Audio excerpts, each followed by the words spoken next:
বিগত সময়ে গণমাধ্যমের ভূমিকা নানান প্রশ্নবিদ্ধ হয়েছে নানান গণমাধ্যমে, এবং মানুষের কিন্তু অনেক ক্ষোভ তৈরি হয়েছে নানান কারণে গণমাধ্যম বা বিভিন্ন গণমাধ্যমের উপরে আসলে।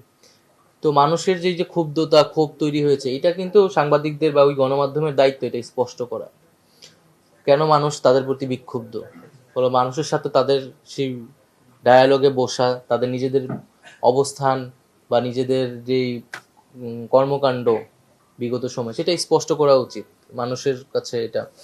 তো সেই জায়গায় এবং আমরা এটাই বলছি যে এটা গণমাধ্যমের এখানে দায়িত্ব আছে। তবে যেটা যখন এটা ল অ্যান্ড অর্ডারের জায়গায় যাবে তখন সরকার তো অবশ্যই তার যেই ভূমিকা সেটা সে পালন করবে। সেই জায়গা থেকে আমরা বলেছি যে আমরা যদি পত্রিকা অফিস ভাঙচুর বা চাপ প্রয়োগ করা হয় সেটা তো অবশ্যই আমরা মেনে নিব না, এবং আমরা সেক্ষেত্রে সহায়তা করব। কিন্তু পাশাপাশি জনগণের ক্ষুব্ধতা থাকলে তারা সভা সমাবেশ করবে শান্তিপূর্ণভাবে, আমরা সেটা শান্তিপূর্ণভাবে যাতে করে সেই আহ্বান জানিয়েছি। সেক্ষেত্রে পুলিশও যাতে দায়িত্বশীল আচরণ করে এবং শান্তিপূর্ণভাবেই জনগণকে সমাবেশ করতে দেয়, আমরা সেই দিক নির্দেশনাটিও দিয়েছি।